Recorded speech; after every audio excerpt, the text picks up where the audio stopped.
नमस्कार बहनों एवं भाइयों। आज मैं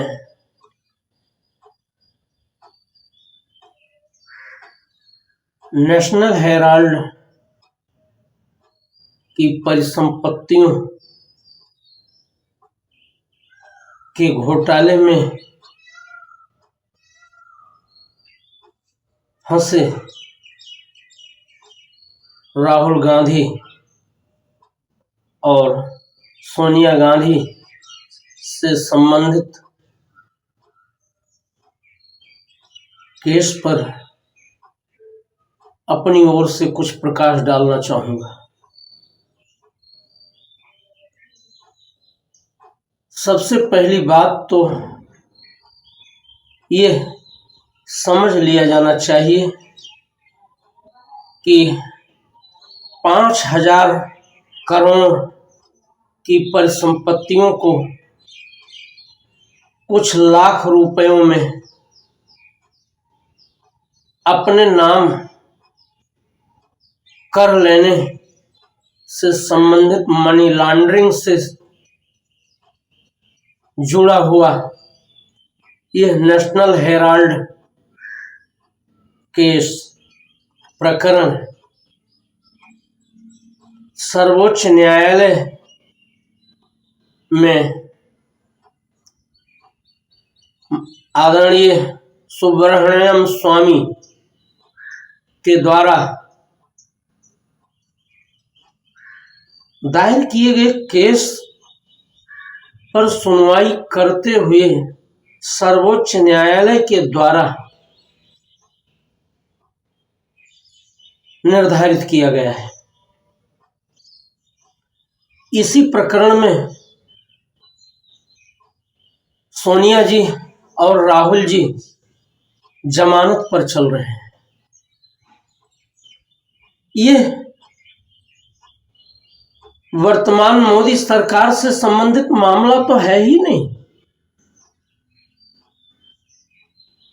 क्योंकि तब मनमोहन सिंह जी के नेतृत्व में सोनिया जी के द्वारा परिचालित, राहुल जी के द्वारा परिचालित कांग्रेस की ही सरकार तो थी।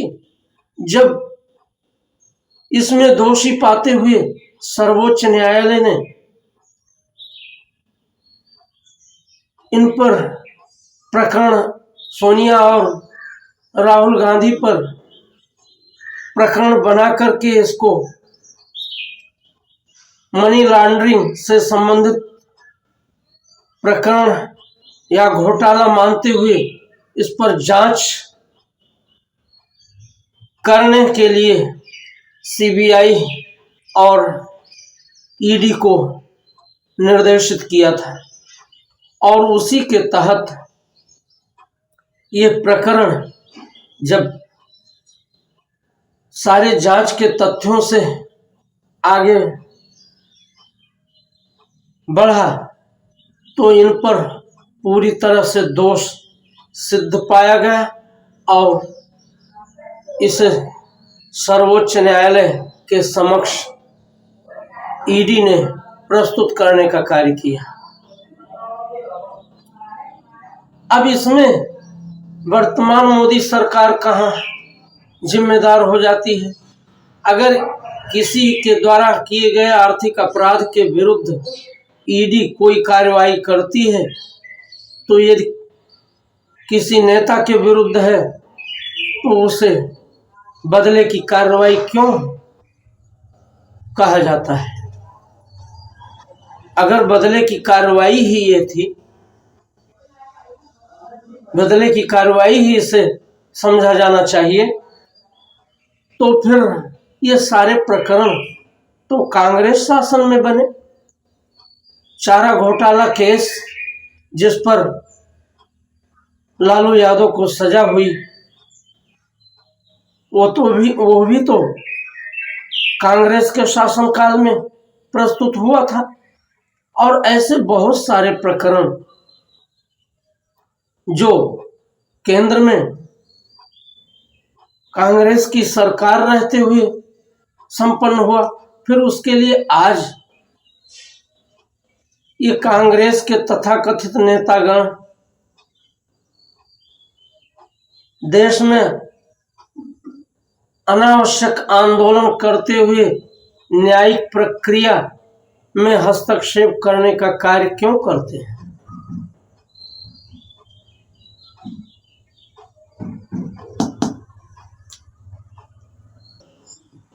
कि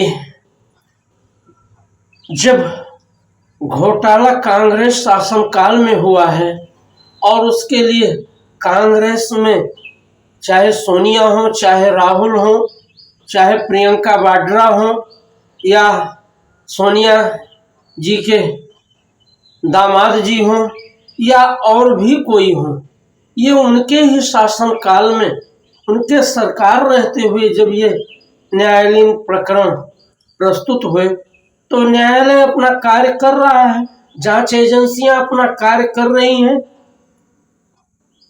उनके कार्य में हस्तक्षेप करने का कार्य, उन पर दबाव डालने का कार्य कांग्रेस के नेताओं द्वारा क्यों किया जाता है? क्या ये देश की न्याय व्यवस्था को दुष्प्रभावित करने का षड्यंत्र नहीं है? इसी के साथ मैं इन जांच एजेंसियों से भी कहना चाहूंगा कि जांच करके इसको त्वरित, यदि दोष सिद्ध होता है तो आरोपी को आरोप के दायरे में लेते हुए मुकदमा दायर किया जाना चाहिए, उस पर केस त्वरित चलना चाहिए और न्यायालयों को उस पर शीघ्र निर्णय करने का कार्य करना चाहिए। और यदि वो दोष सिद्ध न पाया जाए तो ऐसे लोगों को अनावश्यक रूप से परेशान भी नहीं किया जाना चाहिए। पहले जांच कर ली जाए और जांच के उपरांत ही जब दोष सिद्ध हो जाए तो प्रकरण न्यायालय के समक्ष प्रस्तुत होना चाहिए।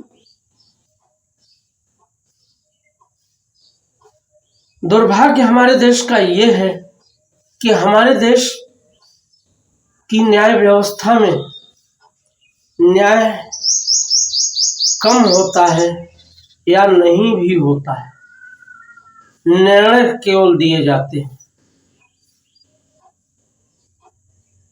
न्याय करने में और निर्णय देने में अंतर है।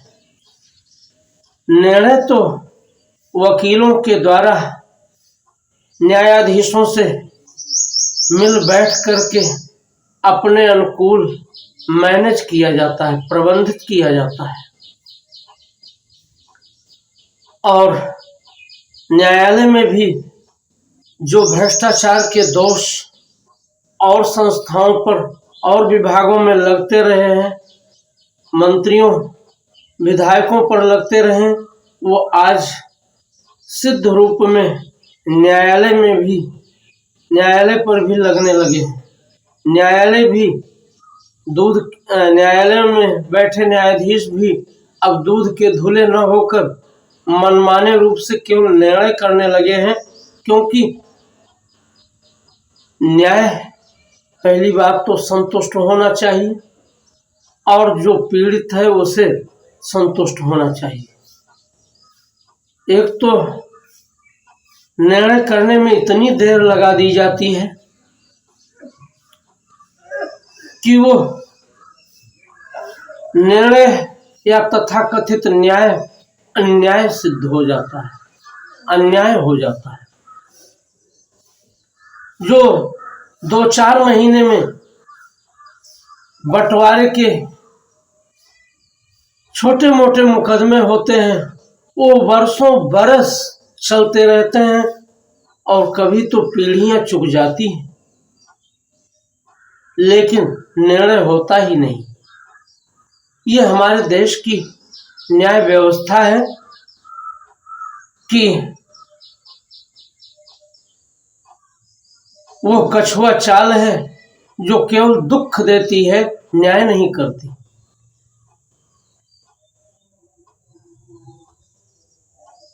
तो कांग्रेसियों को ये समझना चाहिए कि देश में जो घोटालों का, भ्रष्टाचार का शिष्टाचार स्वतंत्रता के पूर्व से ही शुरू हुआ, वो बढ़ते बढ़ते उस दूरी तक हो गया कि आज ये कहा जाने लगा है कि कोई अधिकारी, कोई न्यायाधिकारी, कोई मंत्री पैसा तो लेता है लेकिन कार्य कर देता है, निर्णय कर देता है। आज ये भ्रष्टाचार शिष्टाचार कहलाने लगा है। ये बात कांग्रेसियों को विशेष तौर से याद आनी चाहिए, क्योंकि देश में घोटालों की, भ्रष्टाचार की जो नींव डाल करके और उसका विशाल भवन पूरे देश में बनाया गया है, घोटालों का, भ्रष्टाचार का, उसकी सारी पृष्ठभूमि, उसका सारा स्वरूप भ्रष्टाचार करते हुए पहले कांग्रेस की सरकारों ने ही प्रस्तुत किया है।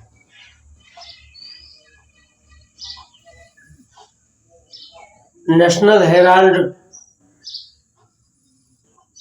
का मामला जो लोग न जानते हों वे लोग ये जाने कि जब भारतीय राष्ट्रीय कांग्रेस गठित हुई, उसके बहुत वर्षों बाद 3 भाषाओं में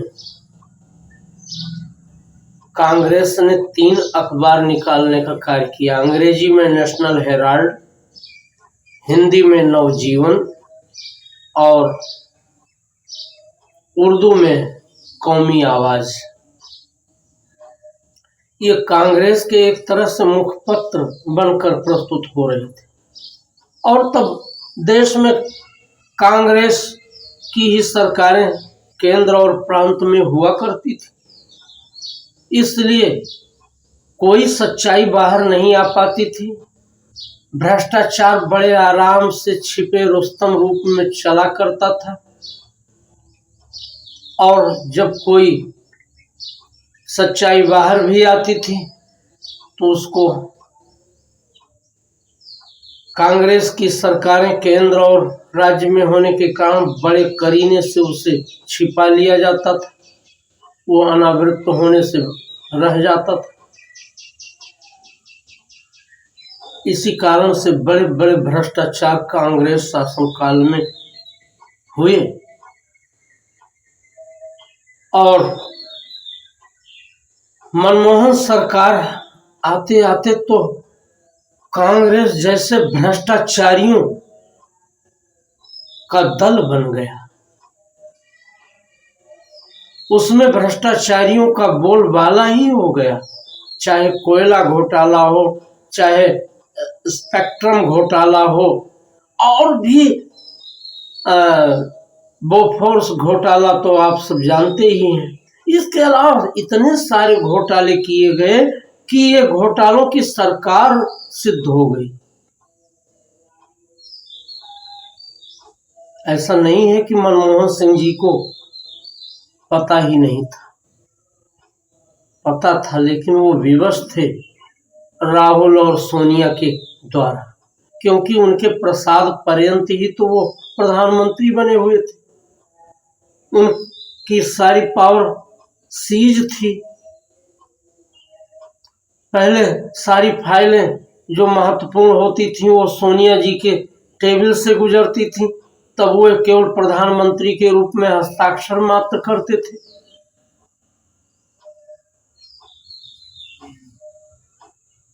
और मनमोहन सिंह जी के अर्थशास्त्री होने के कौशल को तो आप सब अगर जाने तो आप हतप्रभ रह जाएंगे कि मनमोहन सिंह जी क्रमशः सर्वोच्चता की सीढ़ियां तो चढ़ते गए, लेकिन देश आर्थिक दलदल में क्रमशः फंसता गया। जो लोग महंगाई का रोना रोते हैं, जब श्रीमती इंदिरा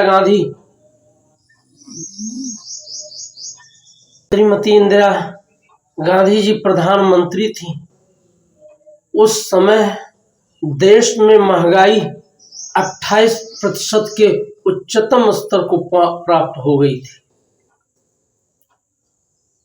और जिन्हें मालूम हो, उस समय टैक्स, आज जो लोग जीएसटी जो 28% से अधिक नहीं है पेट्रोल डीजल को छोड़कर,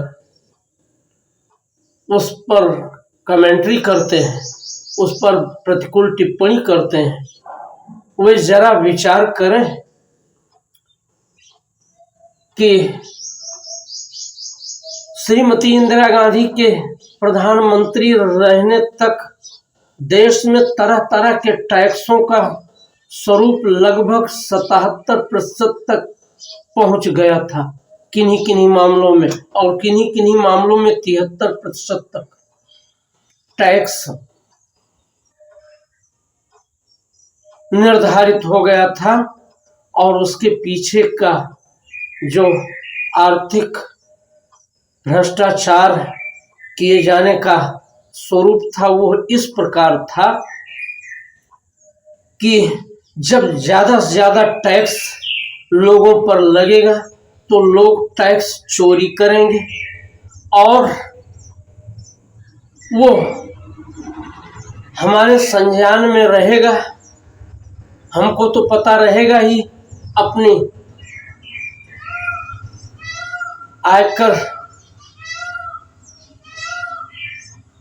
आयकर विभाग द्वारा, सीबीआई द्वारा, और ऐसे लोगों का गिरेहबाज जब अपनी मुट्ठी में रहेगा तो कानी गदही बनकर वो हमको मनमाने ढंग से भ्रष्टाचार करते हुए हमारी अपेक्षा के अनुरूप जो टैक्स चोरी करेंगे उसमें हमें भरपूर कमीशन देने का कार्य करेंगे। इस तरह से हमारी पार्टी और हम निरंतर समृद्ध होते चले जाएंगे, भले ही ये देश कंगाल होता चला जाएगा, बदहाल होता चला जाएगा। उस सरकार में मनमोहन जी पहले आर्थिक सलाहकार, फिर रिजर्व बैंक ऑफ इंडिया के गवर्नर भी हुए थे, लेकिन महंगाई उनके नियंत्रण से हमेशा बाहर रही। आज तो महंगाई एक अंक से नीचे ही, एक अंक के अंतर्गत है, दहाई के अंक को उसने छुआ ही नहीं। और इमरजेंसी लगाने के पीछे केवल एक कारण नहीं था। इंदिरा जी अपनी नाकामयाबियों को जो महंगाई के निरंतर बढ़ते जाने के कारण प्रस्तुत हुई थी, और जो उसमें लूट का सिलसिला पूरे देश में उनकी सरकारों द्वारा चल रहा था, उसको छिपाने के लिए श्रीमती इंदिरा गांधी ने इमरजेंसी लगाने का कार्य किया था। ये कारण भी उसमें सम्मिलित है। केवल यही नहीं कि इलाहाबाद उच्च न्यायालय द्वारा जो उनके चुनाव को अवैध 1971 में जो चुनाव हुआ था उसको तथ्यों में जाते हुए उसे अवैध सिद्ध किया था, और 6 वर्ष के लिए उन्हें चुनाव लड़ने से वंचित करने का निर्णय दिया था। उसके कारण से श्रीमती इंदिरा गांधी ने प्रकट तौर पर इमरजेंसी लगाने का कार्य 26-27 जून की अर्धरात्रि में उस समय के राष्ट्रपति फखरुद्दीन अली अहमद को रात में जगा करके और हस्ताक्षर करा करके लागू किया था।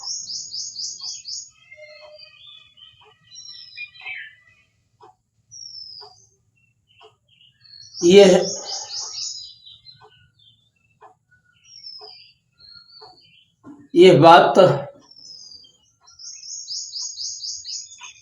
सब लोगों को समझना होगा कि केवल एक कारण नहीं था, ये तो प्रधान कारण था। इसके साथ ही ये कारण जो महंगाई चरम पर थी, चारों तरफ जयप्रकाश जी के द्वारा छेड़े गए इंदिरा सरकार के विरुद्ध आंदोलन से वो इतना भयभीत हो गई थी कि उन्हें अपनी सत्ता पूरी तरह से हिलती हुई लग रही थी। उस सब के कारण से श्रीमती इंदिरा गांधी ने आपातकाल लगाने का कार्य किया था। उसमें आर्थिक नाकामी भी एक बड़ा कारण थी।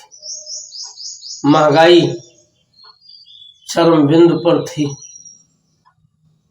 और उसको श्रीमती इंदिरा गांधी और उनके उस काल के सलाहकार महोदय मनमोहन सिंह जी और फिर आगे गवर्नर भी हुए थे, वो रोक नहीं पा रहे थे, रिजर्व बैंक ऑफ इंडिया के गवर्नर।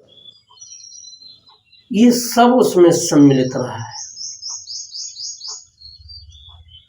तो नेशनल हेराल्ड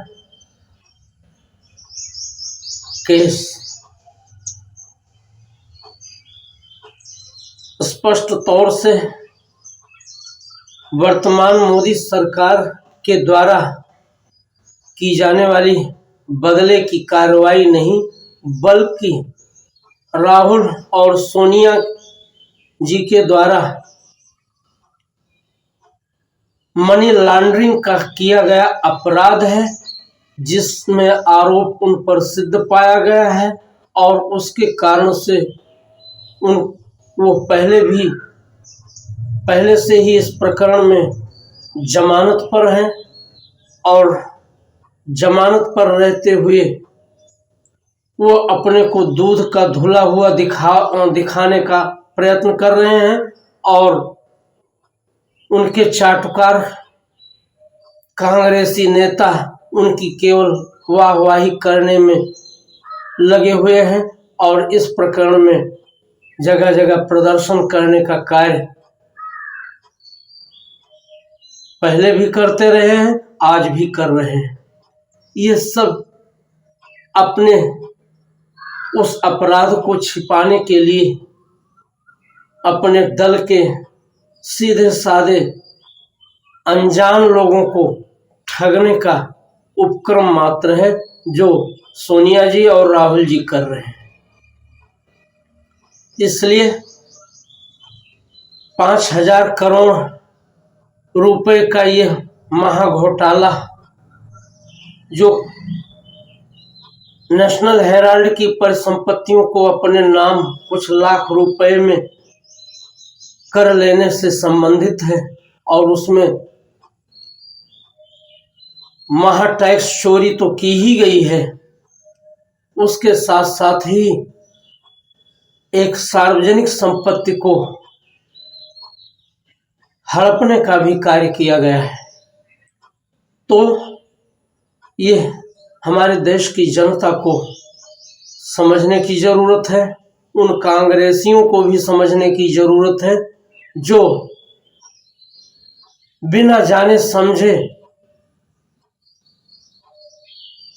केवल बहकावे में आकर आंदोलन पर उतरने का कार्य करते हैं।